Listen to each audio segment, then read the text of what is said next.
Hello and welcome to another episode of Financial Aid Fridays. It was a rainy day in Orono, Maine today, but I think the sun is starting to peek out behind those clouds today. I am Jessica Hickernell. And my name is Simon Ferlin. And a big shout out to everybody who's watched this series beforehand, and a big welcome to all you new viewers for today. Before we begin, Jess and I would like to take a moment to tell you about what to expect with these series of episodes.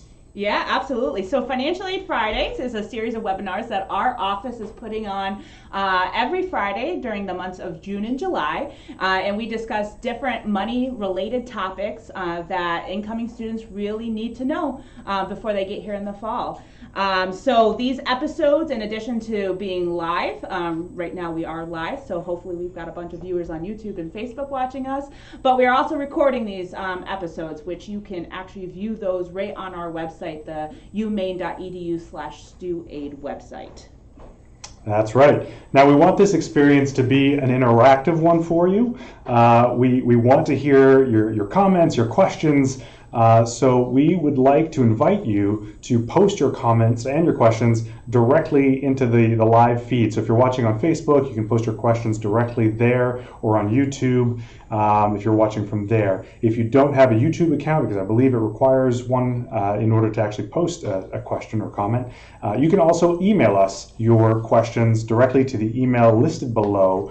And we do have staff standing by to monitor all of those locations so that they can feed us your questions directly, and we'd like to take the opportunity to answer some of those live on the air. Absolutely. So for those of you who are joining us for the first time this week, welcome. Last week, we actually had a fantastic episode.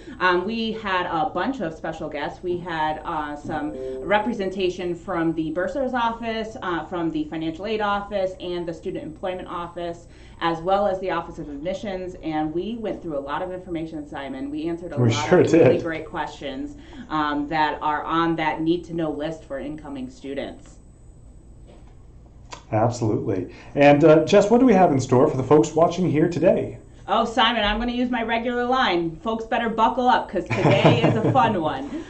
So we are talking about additional financing options. In a previous episode, I believe it was our second episode that we did, we talked about estimating your expenses, and we briefly touched on different ways folks, families, and students can look at financing anything not covered by financial aid. So we are going to take a deep dive into additional loan options that are available, as well as installment payment plans that are available at the University of Maine. So I think we're ready to kick this off. I think we're going to go ahead and start with Federal Parent Plus loans. So this is an additional type of loan that is available. So who is eligible to apply for these loans? So parents of dependent students are eligible to apply for these Federal Parent Plus loans. Now, Federal Parent Plus loans are loans through the federal government. And the parent who is applying for it actually applies directly through the Department of Education. So you'll see right here on your screen, we went to studentaid.gov, and this is the website where a parent who's interested in applying for this type of loan would go in order to apply for it. And I'll go a little bit more in depth into the actual process where you'll go on this website. But first, a little bit more information about this loan. So a little bit deeper into who exactly a parent of a dependent student. So this parent has to be listed on the student's FAFSA. So in order to apply for this type of loan, you have to be listed on the student's FAFSA. In addition, you have to be either the biological or adoptive parent of the dependent. So that means, unfortunately, grandparents, unless you have legally adopted that dependent student, would not be able to apply for these types of loans. So these loans do have a fixed interest rate each year. Currently, any Federal Parent Plus loans that are dispersed after July 1st, 2020, so these would be any loans for this upcoming academic year, that fixed interest rate is going to be 5.30%. And again, that is a fixed interest rate for the actual life of the loan. So Simon, a really common question that I get about these loans is, are these types of loans deferred?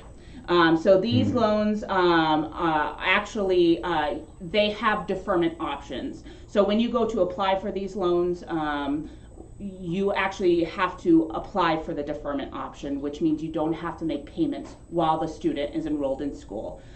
So until they graduate or are no longer enrolled. If you don't enroll in those deferment options, you do have to begin making payments on that Federal Parent Plus loan immediately. So now to the big component that really helps families decide whether this is a good option for them. This is a loan that is credit based. So when you apply for this loan, again, I'll go a little bit more in depth into the website here to show you the process to get to the application. But when you apply for this loan, it does a credit check. So if a parent, let's say, doesn't have good credit, has adverse credit history, that could potentially affect your ability to get these types of loans. Connected to that, however, if a parent is denied for a Parent Plus loan, there are two other options that sort of open up for the parent or the student. So first I'm going to talk about the endorser option. So if a parent applies for these Federal Parent Plus loans and they are denied, then the parent can actually elect to use an endorser. And this is basically a cosigner for the loan. And so usually this would have to be a creditworthy cosigner. And so this is an option that would be presented in that event if the parent is denied for the loan. So that's one option in the event of a plus loan denial. On the other option would be if that parent is denied and they elect to not go the endorser route, elect to not get a cosigner, then the student actually becomes eligible for additional federal direct loans. So this is very similar to those federal direct loans, those guaranteed student loans that students are awarded in their actual financial aid award. There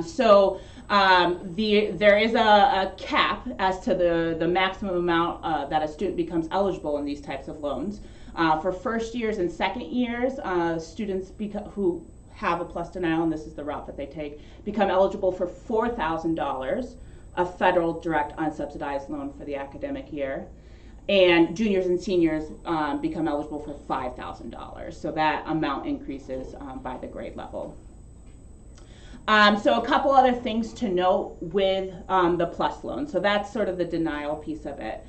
So certainly if you have any questions, if you're watching right now and you have any more questions about that denial process, the endorser, or that additional eligibility, please ask us some questions in the comments or feel free to send us an email. So if you are approved for the plus loan, there's another step that a parent will have to take. They will have to complete what's called a master promissory note, so a federal direct master promissory note. And this is also done right on this website that you're seeing here on studentaid.gov. And this would be a website that the master promissory note would be something that the parent actually completes for this loan. The other piece of this is there are some other fees associated with the plus loan.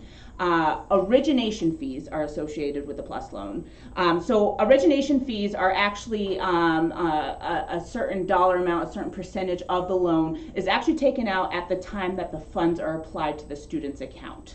And so currently, any loans, so currently that origination fee is 4.23%. 6%. Again, that's 4.23%. So that is the percentage of the loan that comes out of the actual amount that's applied to the account. Now, the reason why I bring that up, Simon, is especially when you're estimating your expenses. If you are borrowing $5,000 for the fall semester of this Federal Parent Plus loan, you're going to want to make sure that you're taking into account this origination fee, because it's not going to be $5,000 that's getting applied to the account. It's going to be $5,000 less the 4.236%. That's right. And if I may jump in here, Jess, Yeah, absolutely. Please certainly do. if folks are wondering about that calculation, or just inquiring if they want to know how much they would need to apply for it in order to hit a particular target number, if they have specifically to hit the remaining cost on their bill, let's say, then you can certainly reach out to our office, and we'd be more than happy to do the calculation and help you understand how much you would need to apply for, to factor in that origination fee, and that way what does disperse to your account will in fact take care of your balance. Absolutely, absolutely. So just two other items I want to make sure I touch on is the timeline. So what it looks like once you apply for a Parent Plus loan and you are approved. So what happens from there? Again, you're applying directly through the Department of Education. So and you will see immediately once you complete the application whether you've been approved or denied. If you are approved for the loan, actually even if you're denied for the loan, we also get that notification. Our office, the University of Maine Office of Student Financial Aid, will automatically receive that information about the approval or denial from the Department of Education. So there's no need for you to have to send us copies of the confirmation or anything like that. We'll automatically receive that information. Then what we will do is we'll look at the amount that was applied for, and we will take a look at the student's total cost of attendance. And make sure whatever amount was applied for will fit within the student's total cost of attendance. And we will, once we start actually applying financial aid to students' accounts in the fall, that process will automatically happen as long, again, as that master promissory note has been completed. So the last piece I want to make sure I touch on is how do you know how much to apply for this federal Parent Plus loan? So again, I highly recommend taking a look at our estimating expenses episode that we did, because Absolutely. that's going to give you a really good ballpark to figure out how much to apply for. Now again, if for those of you who watched that episode, if you recall, we were able to get not only the academic year estimate, but also the semester estimate for remaining costs in the examples that we did. So a common question that I get is, should I apply just for the fall semester bill, or should I apply for an academic year loan? So for both the fall and the spring. So I would say our recommendation is usually if you are able to apply for the academic year. What that will do, there's a couple benefits to that. First of all, since it is a credit-based loan, your credit's only going to get hit once when you apply for that loan.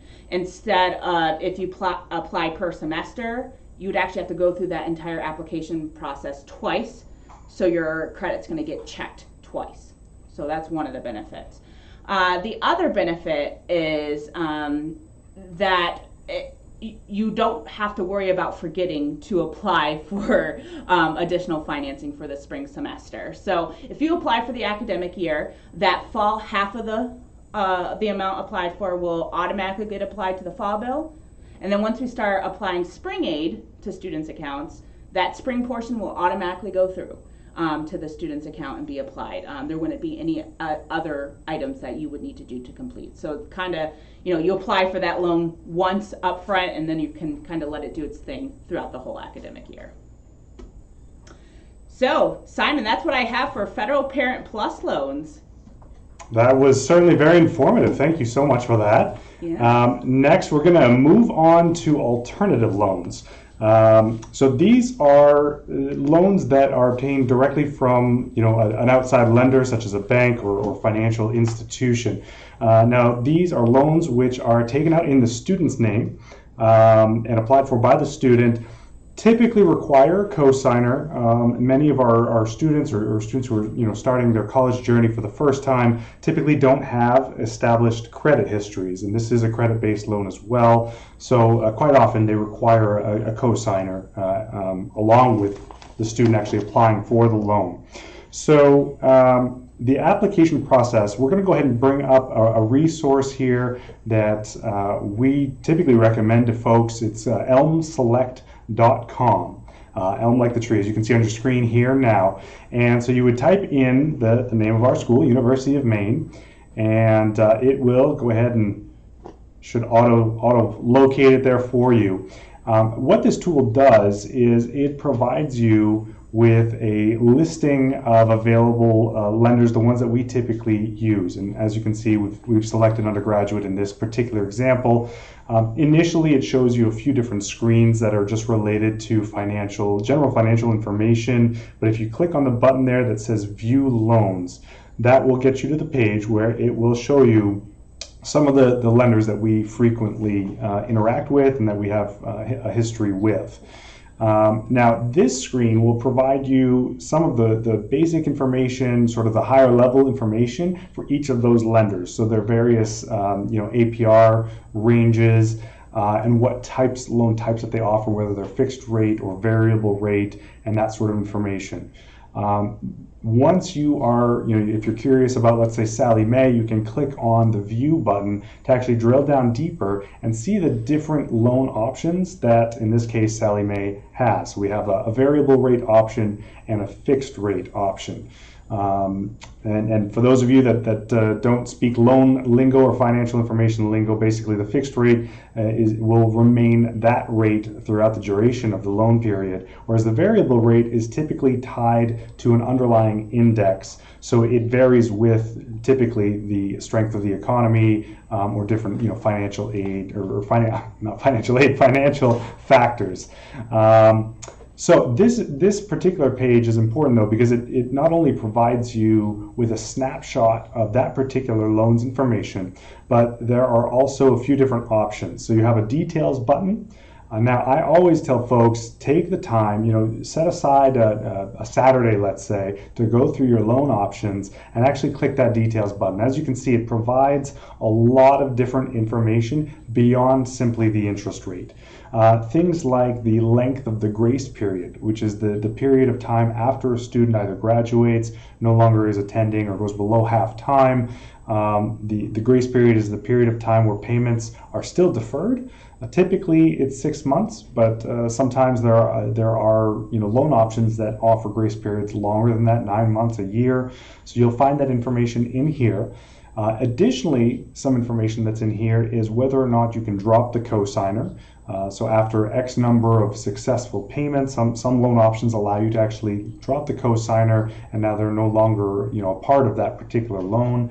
Other options are, is it available for folks who are less than half time? So there are some loans, most of them require at least half-time enrollment, at least 6 credits for undergraduates, 6 or more credits.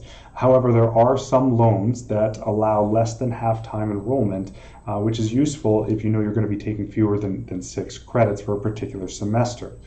If we go back to the screen before this, the other option that was there is you do have a calculate option here. This will actually allow you to sort of get a snapshot based on some of the loan details of what you can expect as a monthly rate. So it allows you to take some of those numbers that you found in the details section, place them in here with sliders, and see the effect that it has on the expected monthly repayment rate.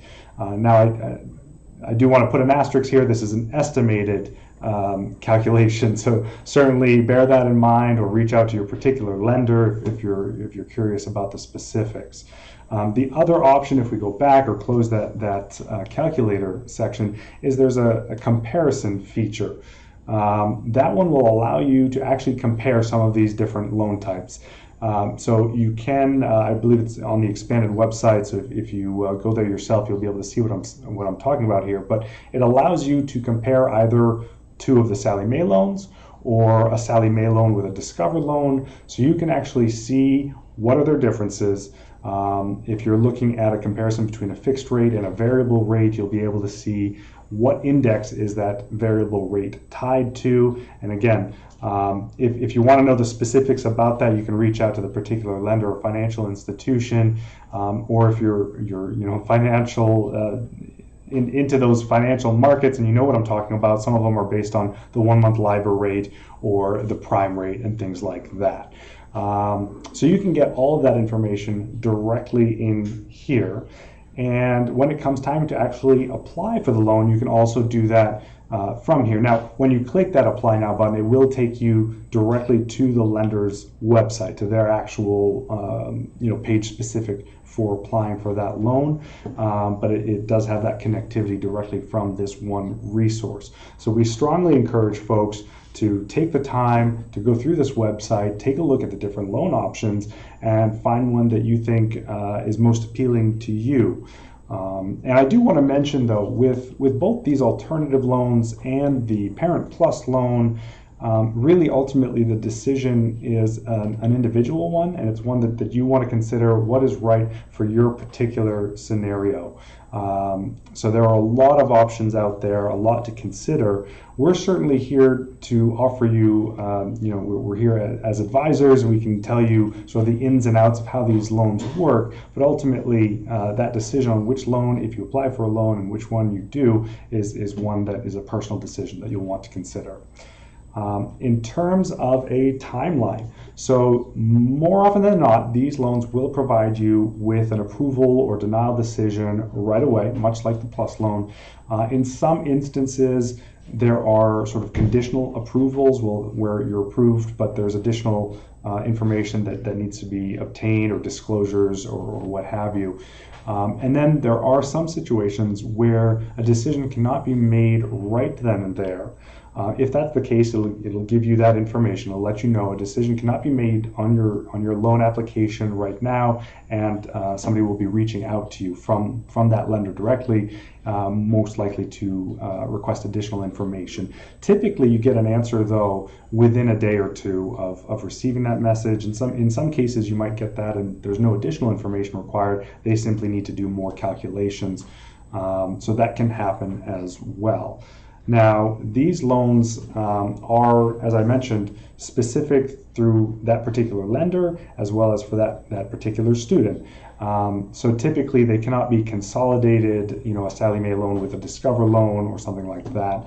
But you'll want to, again, reach out to the lender to inquire about your options at that time if that's something you're looking into, or if that's something that you're curious about. And I would just reiterate what Jess already mentioned with the Plus loan. So again, you're going to have the option of whether or not to apply for a particular semester or to apply for the entire academic year. So again, in terms of the credit check, the applying for the year, we'll only do that the one time.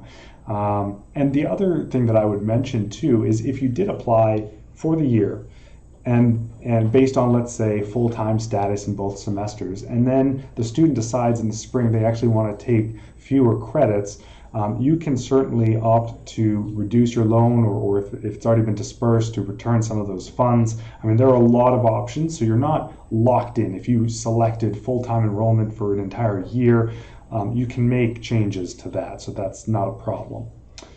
Simon, I just had a quick question. Oh, yes, please. So when students and families are going to those Elm Select and they do their research of the different lenders available, and they decide on a lender and they go through the application process, is it the actual student who's applying with their information, or is it the parent who's applying for these loans? That's a great question. So it is the student that's applying.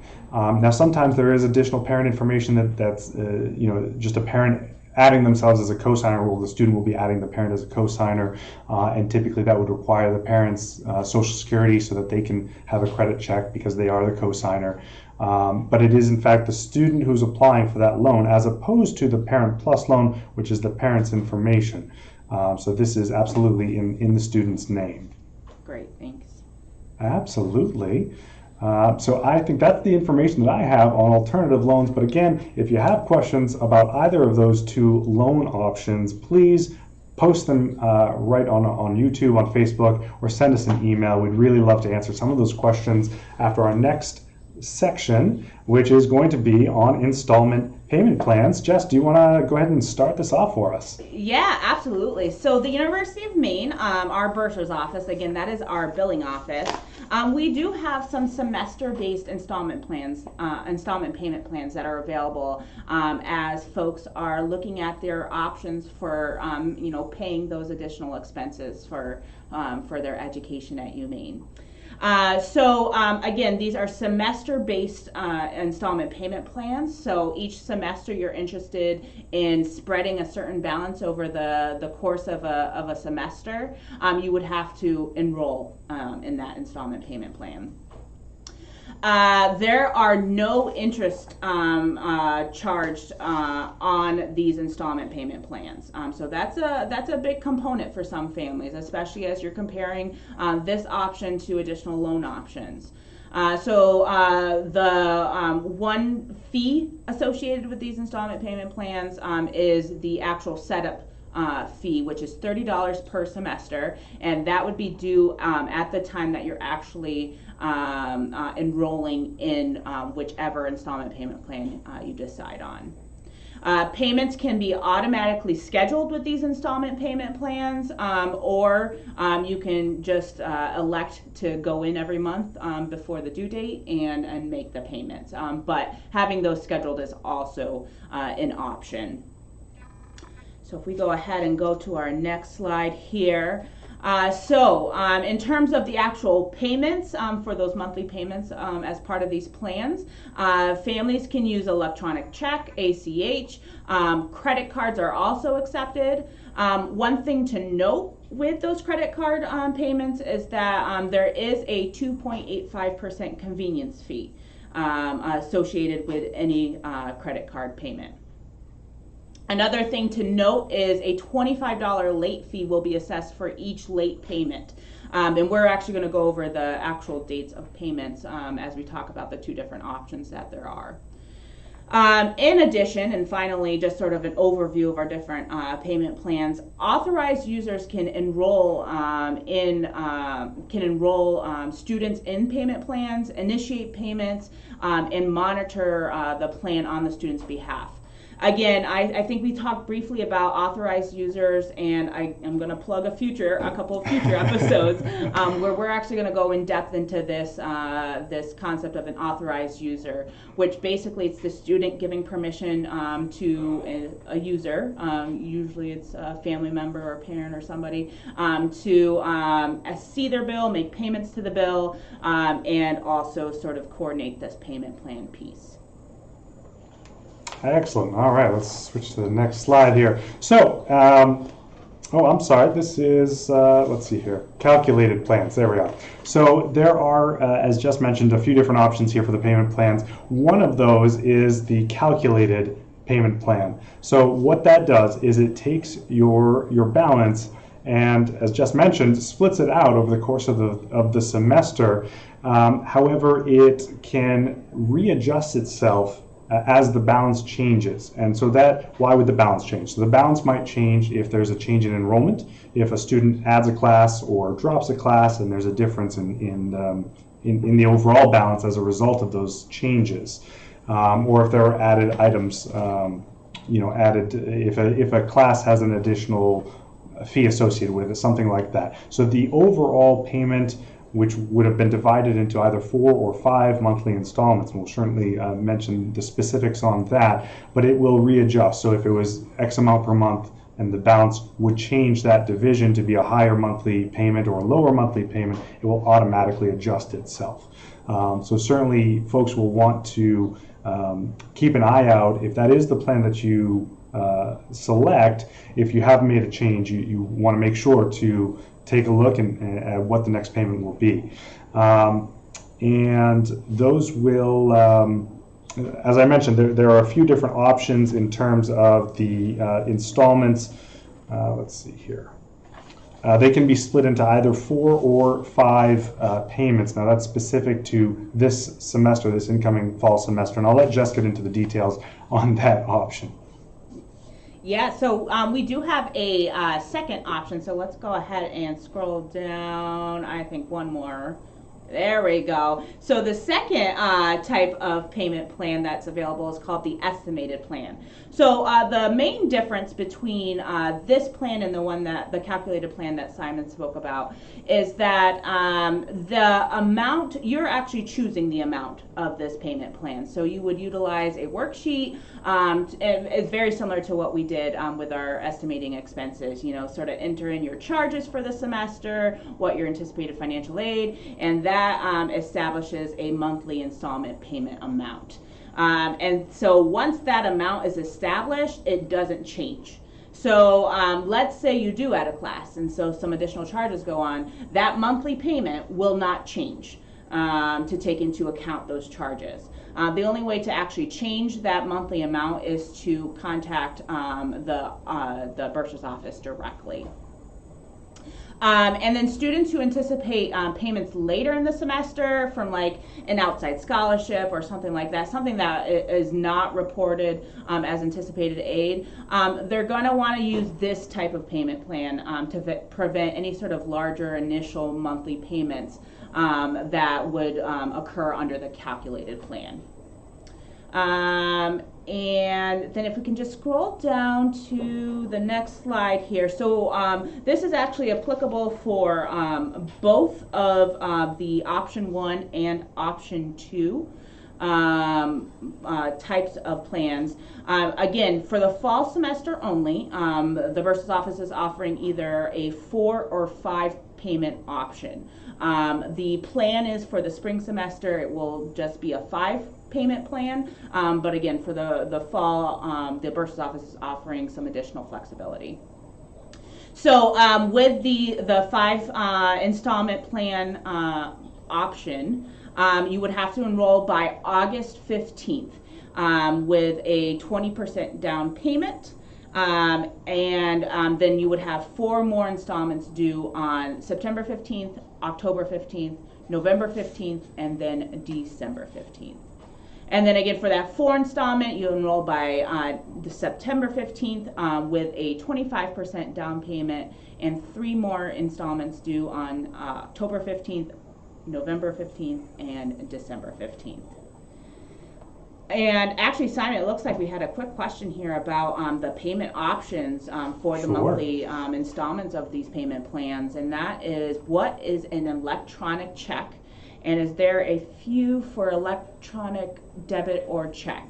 Simon, from what my knowledge of these types of payments, it's really would require you to input a routing number and an account number associated with either a checking or savings account, and that's how the payment would be paid. That's right. It's effectively just taking the check information and posting it electronically rather than actually physically writing a check. And in terms of the fee, so credit cards work a little differently, and as a result, there's sort of a built-in fee that a lot of vendors typically have to process on behalf of Visa or MasterCard. I would suggest that you contact the bursar's office. To my knowledge, debit cards behave differently because they're going directly from your bank account, whereas credit cards are going through that particular vendor, that particular credit card company, where there's actually a fee that is incurred and is often passed along. So the same thing happens in just a general marketplace using credit cards behind the scenes. So I just want to mention that as well. So for both of these payment plan options, you can actually enroll directly through your Main Street account once these become active. So you would be able to enroll right through Main Street, selecting whichever option you want to do. I guess I'll just wrap up this section by saying, if you do have specific questions about these installment payment plans, our bursar's office is the expert on these. So I highly encourage you to reach out to them via email, and that is umbursar@maine.edu. Excellent, excellent. All right, well, that wraps up the main content block of this episode. So we're going to go ahead and switch gears and get into our question and answers section here. And it looks like we're already getting some questions through Facebook as well as YouTube. So thank you to all of you who are actually posting your questions. We love to see that, and we're going to go ahead and dig into them. So Jess, if students have received outside scholarships that are being paid right to the university, will that only affect need-based aid, and where do those get sent? Yeah, so that's a great question. So I'm going to go ahead and start with that. Where do those get sent first? Once you receive a letter, usually once you've been awarded an outside scholarship, you'll receive a letter sort of stating the amount of the award. It'll also give other important information like whether you'll be getting it for the fall semester or the spring semester, if a transcript is required, if enrollment verification is required, if an invoice from our university is required. So we do ask that once you receive that award letter to send us a copy of that. So the easiest way to send a copy of that letter to us is if you actually go to our website down below, umaine.edu/StuAid. Right on that front page is a button that says Submit Documents, and you can actually just take a picture of it, scan it in, and upload it to us directly.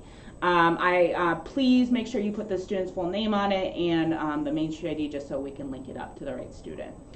So once we receive the notification of the outside scholarship, what we do is we do add what's called an expected outside scholarship item on the student's financial aid award. Like we spoke last week, and I think the week before that as well, we talked a lot about student costs and the cost of attendance and the total amount of financial aid that a student is able to have each academic year. And one of the things we mentioned is a student's total financial aid, including any additional assistance they may be getting, like outside scholarships, does have to fit within that cost of attendance, which again, includes those the tuition and fee component, the room and board component. We've got books and supplies as well as other indirect expenses included in that total cost of attendance figure. So what we'll do is we'll look at how much of that outside scholarship the student is receiving. Now, if the student has room in their cost of attendance, once we look at their financial aid that they currently have, potentially none of the student's financial aid will have to be adjusted to allow that to fit. Now, let's say that the student has, a bunch of other types of financial aid, or they receive a lot of outside scholarships. What happens first is when we are looking, if the student exceeds their total cost of attendance, we will first look at any loans that the student has been offered. So any federal direct subsidized and federal direct unsubsidized loans that the student has been offered, and adjust those first with trying to make those scholarships fit in that total cost of attendance. We avoid as much as we possibly can having to adjust any grants or scholarships from the university. So again, this is a very individual question, so depending on your specific financial aid package or the amount of scholarships that you're bringing in will really determine what sort of adjustments are required. So I highly recommend reaching out to us, talking to a financial aid advisor, because we can absolutely go through those numbers with you, give you some estimates. Okay, so you've got $500 of this outside scholarship coming in. Let's take a look and see if that's going to affect anything potentially on that financial aid award. So reach out to us and we can really go over the individually specific information regarding adjustments for outside scholarships. Okay, so next question is from Facebook. When will first semester bills be mailed out? Excellent. Okay. So for the bills, we typically look right around mid-July to start sort of calculating some of those. Now this year it may be closer to somewhere between mid and late July, but that's sort of when you can actually expect to see some of those mailed out to you.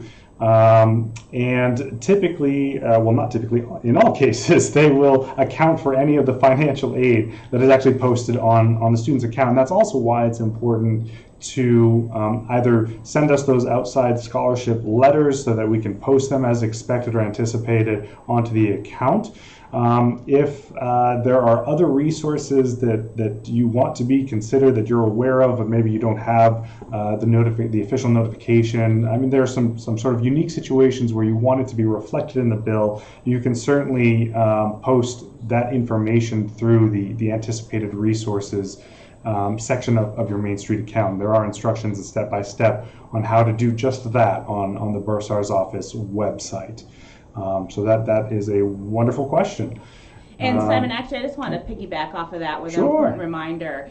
So, like Simon said, mid to late July is when you should be receiving that paper bill for the fall. So it's important to remember you're only going to get one paper invoice, one paper bill per semester. Yes. So that's really going to be a snapshot of the current charges and the current anticipated aid at that time that those paper bills are processed. After that, it's going to be super important that students and families are monitoring their billing account activity on Main Street, because that's going to be the best place to get the most up-to-date information. So let's say you get your paper bill and the student maybe changes some classes, adds a couple credits, changes the meal plan. You're going to want to make sure you're checking the bill on Main Street in order to get the updated accounting billing activity. And then for the spring semester, you'll receive another single paper bill. That'll probably be sometime in December, I imagine. Then again, you'll only receive one per semester, so you'll need to make sure you're continuing to monitor your account activity on the Main Street account. That's right. And another thing to keep in mind with that is sometimes enrollment adjustments, if you're adding a class and dropping a class, depending on the timing of when that's actually processing, sometimes it's both changes don't necessarily happen immediately or on the same day. Sometimes, again, depending on sort of the hour of the day and when the information hits the system, a class might be added, and then the next day it's when the other class is dropped. So you do want to, as Jess said, monitor your Main Street and really keep an eye on sort of the account activity. That's going to be your best bet to find all that information and all those changes as they happen. And Simon, I would really just compare it to like you're checking your bank account online, your bank True. app on your phone. Just make it a habit. That's right. Because if you're checking it a couple times a week, then you're going to make sure that you're seeing any sort of changes. And if there are any issues or you see something that maybe doesn't look correct, you'll be able to catch that sooner and be able to contact us, and we can help work through that with you sooner. That's right. Okay, next question here. Are PLUS loans better or worse than alternative loans?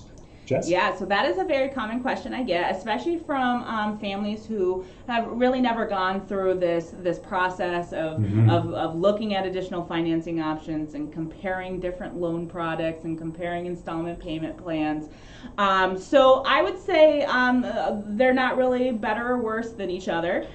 They're different. And as Simon had explained, it's really going to be important that you're just looking at all the information about PLUS loans and then looking at the different lender options for alternative loans and really just taking some time to compare it. And then looking at your family situation, looking at the amount that you're going to need for the academic year, and really just making that decision to figure out what's going to be better. Again, they're both credit-based loans, so that's something to keep in mind.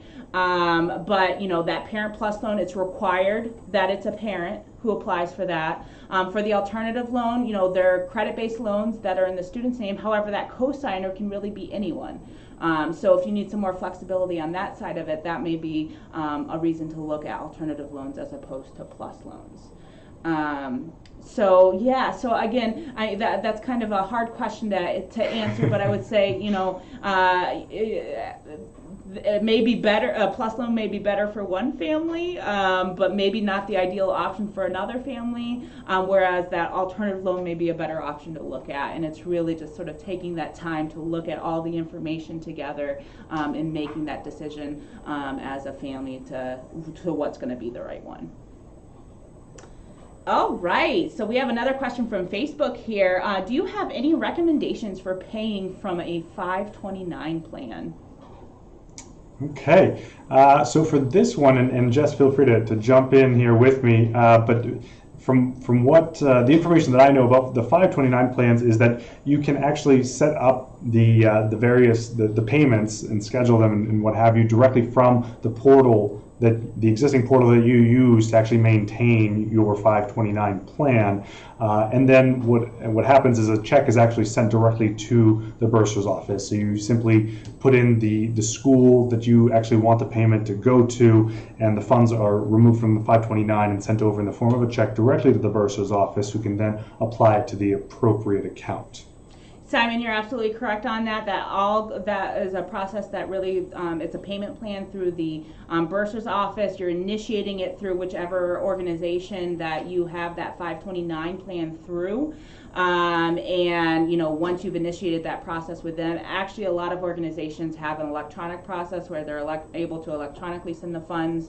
The bursar's office would receive those payments automatically. Excellent. Okay, great question.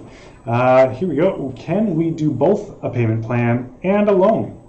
Oh, Simon, I love this question. Again, I guess I'm going to piggyback off of my last response here. Again, sort of looking at all the options. So, you're looking at your additional loan options, you're looking at your plus loan option, you're looking at your alternative loan option, then you're looking at installment payment plan options.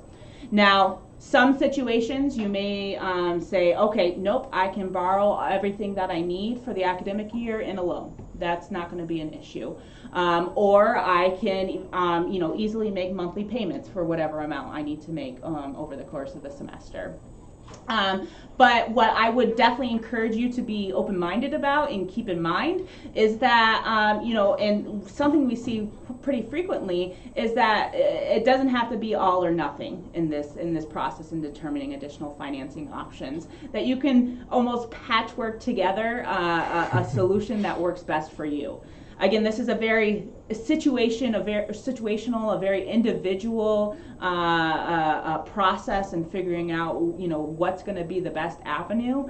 So let's say, you're looking at that installment payment plan and you're looking at that estimated part, that, the estimated option where it's just a certain amount. And okay, I can afford $500 in monthly payments, over the course of the semester. Great. Okay. One of the perks of that is no interest is accruing on those that payment plan. So we'll take care of that portion through installment payment plans, and then whatever is left over, we'll pursue an alternative loan for. So again, it's kind of you kind of have to think ahead a little bit. Kind of look at the whole big picture of everything that's available. Again, this is something for first-time college students, families who are sending students off for the first time to college. This can be a very daunting activity. Oh, sure. It can be a little overwhelming. So absolutely reach out to us. We can really, again, explain these options and work with you to make sure that you're comfortable with making the decision that you need to, that works best for you and your student. Okay, so looks like we have another question here, Simon. Are PLUS loan payments deferred while the student is enrolled? Excellent. Okay, so with PLUS loans, the payments are not automatically deferred. However, there are options to actually defer those payments. You simply need to actually elect to take advantage of that option. So that's something that you can decide what is, again, best for your particular situation, but there certainly exists that option to defer the payments while the student is actively enrolled. And actually, just to sort of extend on this question, Jess, earlier today I was actually going through ElmSelect.com, just taking a look at some of the options, because there are so many different loan options and different criteria. And one thing that I noticed was that different alternative loan options also offer different deferment options. So again, taking the time to do the research is paramount. And we can certainly help with that process, of course. But there were some that I noticed that offered either immediate repayment, but you're electing to do that, or full deferment while the student is enrolled, or interest-only payments, so that the principal is deferred, but you're actively taking care of the interest while the student is enrolled, so it's not accruing. I mean, there are a lot of options for those as well. So I just wanted to sort of provide that information. I know this question was related to PLUS loans, but that is also available. Many of those alternative loans have options similar in terms of deferment. All right, great question. How quickly do we hear back about the loan, whether or not we've been approved? So for both that Federal Parent Plus loan as well as the alternative loan, it's really a pretty quick process generally. With that Federal Parent Plus loan, again, you're applying directly through that studentaid.gov website, and once you go through that application process, it will usually give you that automatic approval or denial and what the next steps are. Same for alternative loan, like Simon's alternative loans, like Simon had mentioned, where you're applying directly through the lender's website and you're getting that instant approval or denial. Again, there may be some outliers there. If they're not able to process the credit at that time, or if they need additional information for both the plus loan and the alternative loan lenders, where it may take a couple extra days to get the approval. But again, in most instances, it's a pretty immediate process. Okay, what do we do if we're denied for a loan? Okay, that's a great question. So this sort of goes back to I'll say a sub-theme for the evening, which is maintaining communication with our office and really taking advantage of us as financial aid advisors. We, in those types of situations, really like to have a conversation with the student, or if it's a Parent Plus loan situation, with the student, with the family, whatever the case may be. These loan options and really just all of your financial aid in general is a very specific, student-specific situation, right? So your particular situation is unique to you, and what we like to do is take a look at your account and sort of discuss with you what some of those additional options are. So if it's the case of a plus loan, then if there's a denial, as Jess mentioned earlier, there's an additional amount of unsubsidized loan that is typically available immediately to the student if a parent was denied for a plus loan. And it's not an endorser type of situation. There are the payment plans that we've discussed. So we can look at what is manageable for your particular situation and discuss, would a payment plan work for you? And then there's always additional scholarship opportunities that you can try and seek out through many national databases, that you can look at those and apply directly for those to see if you can obtain some additional funds, and perhaps that will alleviate the situation. So there are a lot of possibilities. And my recommendation to you would be to reach out to us and just have a conversation about exactly what your options are for your particular situation. All right, next question here. What do I do if I don't have anyone who can co-sign or apply for a plus loan? Yeah, so Simon, actually, I'm going to sort of steal some of your words from your previous response. Oh, please do. Really, I think it's going to be important to, one, remember with the alternative loans that co-signer, that credit-worthy co-signer, does not have to be a parent. It can be really anybody. It can be a family member, it can be a family friend. They just have to be credit worthy. So keep that in mind with the alternative loan process, but also make sure you're looking at your installment payment plan options. That is not a credit-based process, a credit-based payment plan. So, that may be a more manageable way of, paying any remaining balance that you have for a semester. Looking at outside scholarship opportunities that may be available. And finally, reaching out to us. Again, I'm going to echo pretty exactly what Simon said. It's so important to just be in communication with us. We can really make sure that you are looking at all your options, that you're aware of all your options, and that there may be something available in terms of a loan option that you're not really looking at the whole picture with, and we can really walk you through that whole process. So please reach out to us if you do find yourself in that situation, and we can sort of walk you through what the remaining options are. Next question here, Simon. Are these loan options for each semester or for the year? Excellent. Okay. So They are available in both formats. We certainly typically recommend folks look at the year option. As we mentioned, if you apply for an individual semester, then it's a credit-based loan, and then you're looking at another application, another credit check in the spring for your spring loan. So typically, doing the full academic year in your loan application is preferable. Additionally, it allows you to not have to worry about doing a second application. You already know your spring is set up, and additionally, if you do decide to change your enrollment and so the loan amount, maybe you don't need as much, that can be handled during the spring semester. Funds can be sent back, whatever the case may be.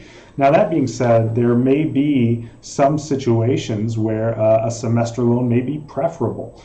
We've certainly seen cases where students are taking additional credits beyond the norm and have increased budgets. These are very unique situations, but it really depends. But by far, the most prevalent would be obtaining a loan for the entire academic year. And that way you already know you're set and you don't have to worry about anything in between semesters. Just a quick comment on that, Simon, in terms of, the instances where we see semester loans. Also, again, that's one of the options when you're looking at the full picture. So let's say, you're looking at installment payment plans as well, and, the student has saved up during their high school years, or they saved up over the summer, and so they've gotten a certain amount that they know that they're going to be able to pay monthly, but it's only going to last maybe 5 months. So let's say you enroll for an installment payment plan for the fall, and then you decide, okay, so then we can cover the spring remaining balance with an alternative loan or a plus loan. In that instance, you would only be applying for 1 semester. So again, I just want to make sure folks are keeping that in mind as an additional option. Again, that sort of patchwork mentality of, make sure you're picking the options and the products and programs that work best for you. Excellent. All right, I think this might be, looking at the time here, we have time for one more question. So for Jess, here you go. You said that, not you specifically, we said that students can only apply for loans up to the cost of attendance. What if students have additional costs beyond what they're allowed to actually apply for? Absolutely. So this is a pretty common question we get. So let's say that you have applied for a loan and it's beyond that total cost of attendance. We are able to recognize certain additional expenses beyond that total cost of attendance. It's pretty specific what we're able to recognize, but some common items may be, let's say, you have to purchase a computer. We are able to recognize the cost of technology once in a student's 4-year career. So that would actually increase that total cost, so we could process a greater amount of that loan that you applied for, to allow for more loan borrowing in the student's award. Other items, let's say you've got car repairs, travel. Simon, what are some other? Am I missing any of the bigger ones? Additional, we can acknowledge additional credits if a student is going beyond the 15 credits. That's certainly one that I've seen. Yeah, absolutely. That's a really good one, Simon. And so what I would recommend is, if you believe that you do have additional educational related expenses that aren't covered in that standard cost of attendance, I guess what I'm going to say, Simon, reach out to us. Reach out to us, that's right. Communicate with us, talk with one of our financial aid advisors. We'll talk to you about what your situation is, what you believe that these additional expenses are, and we'll really be able to walk you through whether we are able to recognize them and what sort of information we would need from you in order to complete that process and extend that cost of attendance.